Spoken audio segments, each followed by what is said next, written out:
All right, so the rankings are up, but what about the sleepers? Who are you snoozing on this week? These are some guys for week one that I especially like as players that you can pick up off the waiver wire, guys that went undrafted. They're not even in my rankings, but these are all guys who I've got an angle on for week one success. Hopefully you don't need them. It's only week one. There haven't been a lot of injuries. Let's begin at the quarterback position. Shaun Hill goes up against the Vikings. Now, the Vikings should be improved defensively, but even if they are improved, there's a whole lot of room for improvement in this pass defense. Last year, the Vikings ranked last in passing touchdowns, second to last in passing yards allowed. 13 of 16 opposing quarterbacks last year scored multiple touchdowns on the Vikings, and 7 of the 16 opposing teams they faced, the Vikings faced, that's almost half of opposing quarterbacks, threw for 3 or 4 touchdown passes. So it's been a while since we've seen Shaun Hill. 3 years since we've had a long look at him, but here's a quick refresher on Shaun Hill. He's not a half-bad quarterback. He has started 26 career games, and he's thrown a touchdown in 25 of the 26.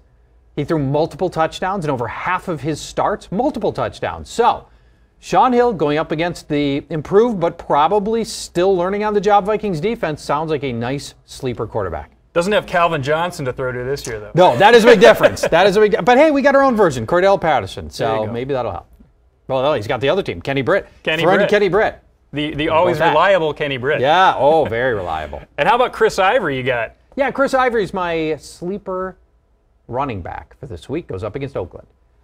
Rex Ryan's Jets have consistently finished in the top 10 in rushing attempts, so you know that his running backs get a lot of carries.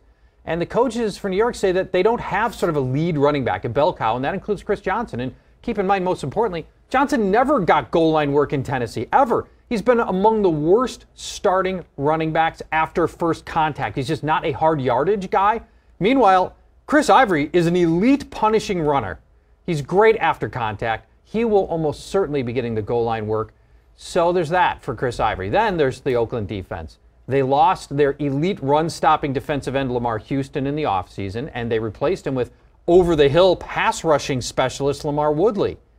Last year, 6 different running backs scored from the 2-yard line or closer against Oakland, so maybe it'll be Chris Ivory this week in the opener. Your third sleeper is a guy that you've been really high on in preseason. Yeah. Tell us about Markus Wheaton. Markus Wheaton. Talked to him all preseason, really liked him, and I like him in this matchup. Cleveland's got one elite coverage guy, cornerback Joe Hayden, who we call the Iron Hayden. Cleveland has allowed the 4th most touchdowns to wide receivers last year, 19. And of the 19 touchdowns, 15 of them went to non-number 1 wide receivers. Why? Because Joe Hayden is on the number 1 wide receiver. So teams throw away from Joe Hayden because he's great. That's why the number 2 guys have got a lot of value. I mean, if you had a choice of throwing to Joe Hayden or at Buster Screen, who are you going to pick on? I mean, obviously him. So, went back and looked at every game from last year. The number 2 wide receiver had more fantasy points than the number 1 wide receiver in 13 of 16 Cleveland games.